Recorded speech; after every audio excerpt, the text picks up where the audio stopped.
My boys won't hesitate to run up on your boy. 굉장히 빵빵빵 남자들은 탐탐탐 내 입술 냠냠냠 어디 가도 탕탕탕 등장은 짠짠짠 뛰자 뛰자 팡팡팡 Disco 팡팡팡 Hello.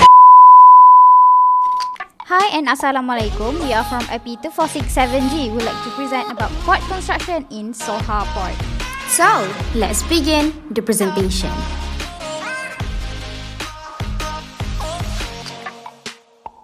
In this presentation, we consist of three objectives. Firstly is to explore the fundamental element that have in Sohar Port. To identify the method of construction used in developing the port. And lastly, to analyze the challenge that occurred on site as well as the environmental consideration.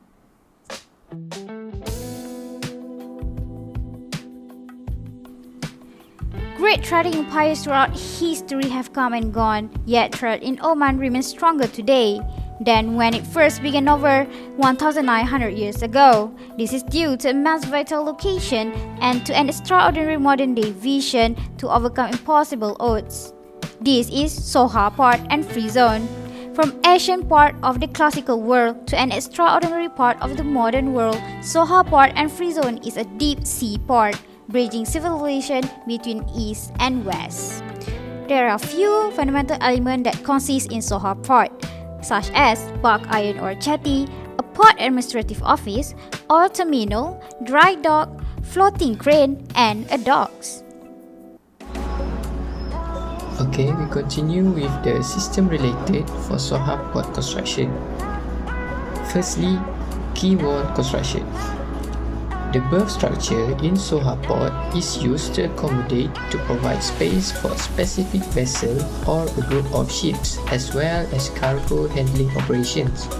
There are few things to be considered when choosing an appropriate quay wall type, which is seabed conditions, berth orientation, dredging and filling, and lastly, general site considerations. In Sohar Port, gravity quay walls are used. Gravity walls are often constructed in situ behind a cofferdam in the dry. Even so, most walls are built in water using a technique that is only employed in marine construction, in which enormous precast units are hoisted or floated into place and put on a prepared bed underwater. In Sohar Port, heavy precast mass concrete blocks make up the concrete block walls. Because differential settlement cannot be easily accommodated by this sort of gravity wall, it is best used where a rock foundation exists. Blocks are stacked vertically on top of one another. There is breakwater system. Breakwaters are buildings built along the coast as part of coastal management or to protect and anchoring from the impacts of longshore drift and waves. Inshore breakwaters lessen the intensity of wave action and so provide secure harbourage. There are types of breakwaters includes vertical wall breakwater, mount breakwater, and mount with superstructure or composite breakwater. In Sohar Port, rubber mount breakwater are used. With the breakwater system, the wave energy is dissipated by rubber mount breakwaters using structural voids.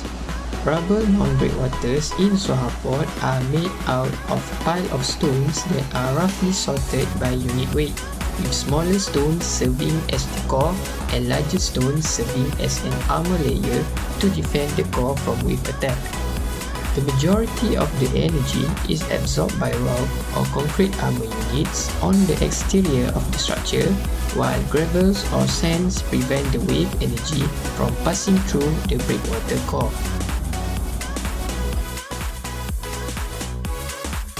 The first step is excavation of port basin. The basin is the area where the cargo ship will have to sail in order to deliver the shipments. The basin is excavated on the designated area by using excavator and being lumped onto the dumper. Second step is cut-off wall. Cut-off and formation of wall is done to provide support to the port ground and to act as an early estimation for the port edges. Third step is ground reclamation and compaction. The port ground is then compacted with the excess soils excavated from the basin. The fourth step is the quay wall trench excavation. Excavation of trench for quay wall is operated to place the casting block, which is to act as the barrier between the port and the sea. The fifth step is casting blocks for quay wall. Precast block is then placed one by quay cranes to construct the wall. On to the sixth step is the backfilling quay wall trenches. After the wall is constructed, backfilling is taken place to fill the void around the wall in the trenches. The seventh step is ground compaction and coping installation. The ground around the quay wall is compacted with bulldozer and the coping for the wall is placed on the top of the wall. The eighth step is bunds for naval base. Before the construction of the naval base is constructed, bunds or embankments are used to indicate the naval base area before the base able to be raised to the formation level. Along with that, the construction of bridge is constructed to connect and provide access from the mainland to the man-made base. On to the ninth step is access channel and canal dredging. Dredging for the channel access and canal are done by the cutter suction dredger to provide clearance depth for the ship to access the port. The 10th step is naval base reclamation. The soil sucked by the dredger is then used to fill the naval base ground until it reaches the formation level. The ground is then compacted and concrete is poured by using concrete mixer to create the base. Next step is breakwater construction. Breakwater is constructed to reduce the wave impact of the sea before reaching the port. The further step is naval base formation. The naval base is then formed into the desired shape of the port construction. For extra support, revetment of port channel is constructed to eliminate ground movement due to the pressure from the seawater. On to the next step is the construction of the port buildings and infrastructure works. The buildings include the container terminal, power station, and administration offices. While for infrastructure works, it is constructed after 70% of the buildings within the site area has fully constructed. The next step is the installation of yard crane beam. Yard crane beam or the container cranes are then delivered and erected to the port. Further step is the flooding of the basin. After the port has successfully constructed, the basin is then flooded with seawater. Then the opening of basin is commenced. After being flooded, the basin is then opened to act as the access for ships. Lastly, the port can finally be used as the harbour to receive and send shipments. Moving on to the challenges of site, as usual, constructing any building contains its own risks or challenges.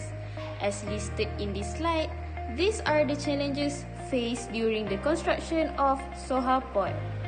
First is the design exposures. In this aspect, Sohar Port were exposed to actions of the sea or tide during the construction phase when the works is still uncompleted. Therefore, the port will be more susceptible to loss or damage. So, special attention must be given to the hydrographical and hydrodynamic surveys. Next challenges is the natural hazard. During the period of construction and operation of port, the predictable unexpected events or accidents may happen. However, extreme events are much harder to predict. Natural disasters such as earthquake, volcanic activity, windstorm, flooding and tidal wave can cause devastating damage to projects during construction. Lastly is the proximity to operational shipping. It is common for port construction projects to entail either an expansion of an existing facility or to be part of one or more phases of development. Therefore, close proximity to operational shipping channels is often taken place, thereby presenting additional risk factors.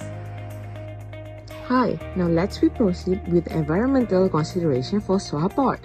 For your information, Ministry of Environment and Climate Affairs has signed a cooperation program with Sohar Port and Fizon to implement a long-term program to develop the environmental management in the region in line with the international best management practices.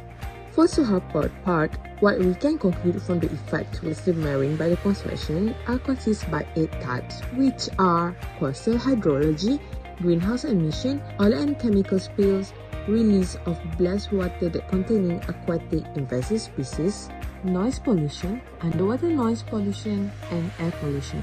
Lastly, waste management. First and foremost, coastal hydrology. Factors that concerning this phase are tidal flow, beach erosion, water drainage, sedimental deposition, groundwater flow, and other physical phenomena. Next, move to oil and chemical spills. An oil and chemical spill is one of the most devastating environmental disaster that can happen because it affects people, animals, the land, and the coastal waterways. They can kill wildlife, destroy habitats, and contaminate critical resources in the food chain. Size of sedimental particles, pH color, and smell of the sea will be changes. Also, concentration of organic nitrogen, phosphorus, sulfide, and toxic substances will change the environment of the marine itself. Third, greenhouse gas emission affect marine life when the ocean absorbs most of the excess heat from greenhouse gas emission, that leading to rising ocean temperatures. Increasing ocean temperatures affect marine species and ecosystem. Rising temperatures cause coral bleaching and the loss of breeding grounds for marine fishes and mammals. Fourth, release of ballast water containing aquatic invasive species. When the ballast water is discharged, the organisms are released into their local marine environment. Without the natural predators and given the right condition, these foreign species will not only survive but can also flourish, becoming invasive and threatening and even eliminating resident population. Furthermore, noise pollution. It consists of the road traffic, cargo operations, ship traffic, and other port activities that maybe also can cause nuisance to local people. For underwater noise pollution, the depth can occur due to hemorrhages, changes diving pattern, migration to the new places, and damage to the internal organs and overall panic response to the foreign sound. It also have a distraction in a normal communication between marine animals as a result of underwater noise pollution. Moreover, for air pollution, it consists of two, which are soot and dust and harmful substance and odor, which is soot and dust is suspended particulate matter such as a dry bark. For harmful substance and odor, it consists of concentration of sulfur dioxide, nitrogen dioxide, carbon monoxide, and hydrocarbon that emit from ship, vehicle, and various equipment that used for the port activities. Last but not least, waste management. It consists of all kinds such as liquid or solid, where they are likely to be dumped in the port area.